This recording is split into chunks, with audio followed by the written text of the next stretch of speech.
Iba't ibang sakit ng mga buwaya sa flood control projects. Una, bulsinitis infection.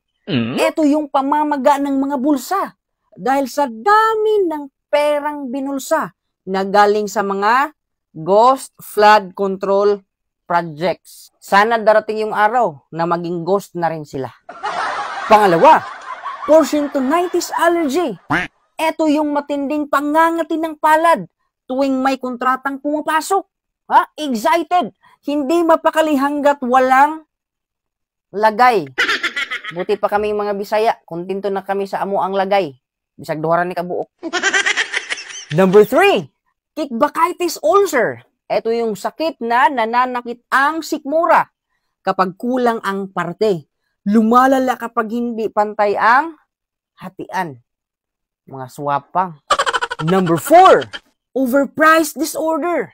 Ito yung malalang kondisyon na lahat ng projects ay overpriced pero substandard. At ang panglima, budgetorya.